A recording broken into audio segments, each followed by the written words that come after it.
Můj nejkrásnější sen.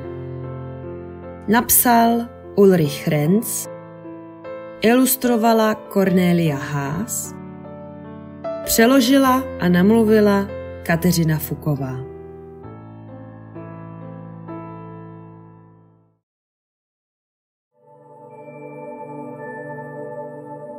Lulu nemůže usnout.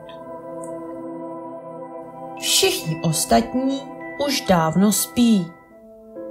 Žralok, slon, myška, drak, klokanice, rytíř, opička, pilot a lvíče.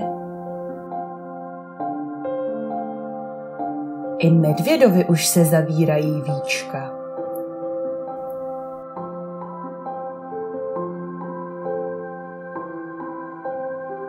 Ty, medvěde, vezměš mě do svého snu?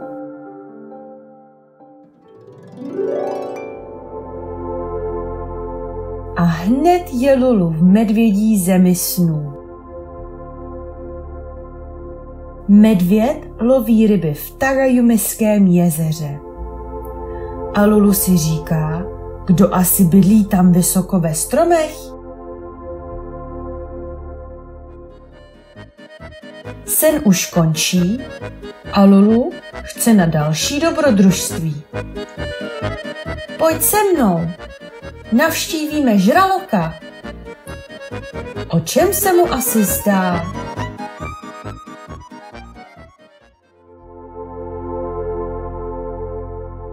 Žralok hraje s rybami na honěnou. Konečně má nějaké kamarády. Nikdo se už jeho ostrých zubů nebojí.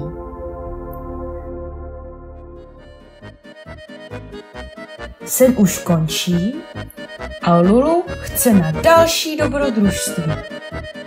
Pojďte, navštívíme slona. O čem se mu asi zdá?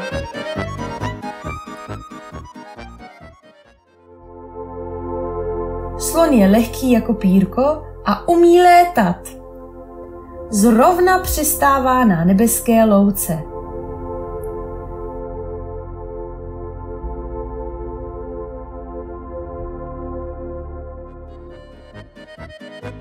Sen už končí a Lulu chce na další dobrodružství. Pojďte, navštívíme myšku. O čem se jí asi zdá? Myška sleduje pouť. Nejvíc se jí líbí horská dráha.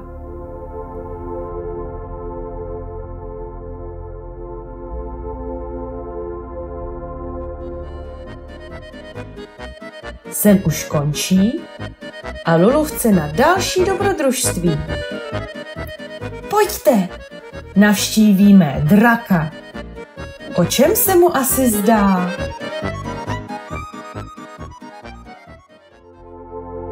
Drak je žíznivý, protože moc chrl oheň. Chtěl by vypít celé limonádové jezero.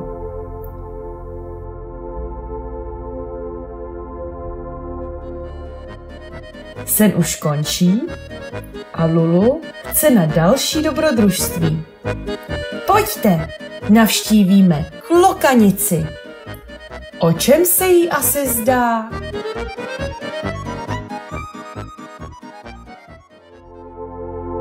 Klokanice poskakuje po továrně na sladkosti a plní svůj vak. Ještě více modrých sladkůstek, ještě více lízátek a čokolády. Sen už končí a Lulu chce na další dobrodružství. Pojďte, navštívíme rytíře. O čem se mu asi zdá?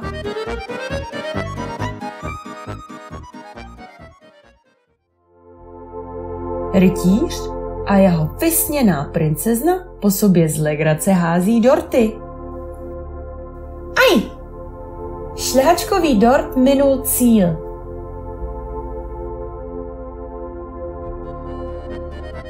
Sen už končí a Lulu chce na další dobrodružství. Pojďte, navštívíme opičku. O čem se jí asi zdá?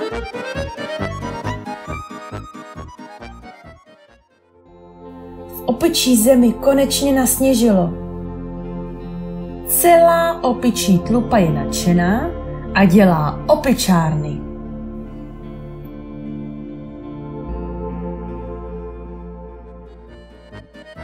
Sen už končí a Lulu chce na další dobrodružství.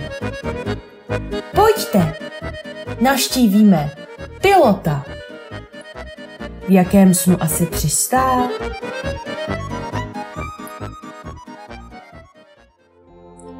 Pilot letí a letí. Až na kraj země a ještě výš, přímo ke hvězdám.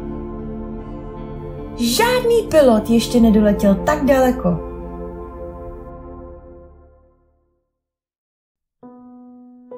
Sen už končí a všichni jsou velice unavení. Nikomu se již nechce na další dobrodružství. Chtěli by ještě ale navštívit lvíče. O čem se mu asi zdá?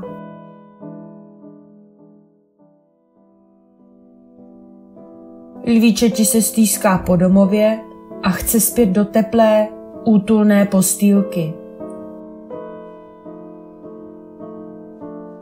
A jeho kamarádi to vidí stejně.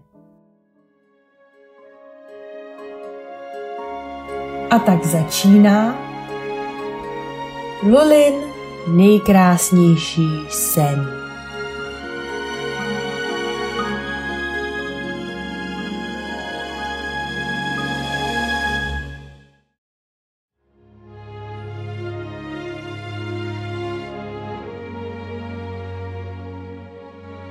Tato dětská knížka byla přeložena do více než 50 jazyků. Ve dvojjazyčném vydání je k dispozici ve všech jejich kombinacích.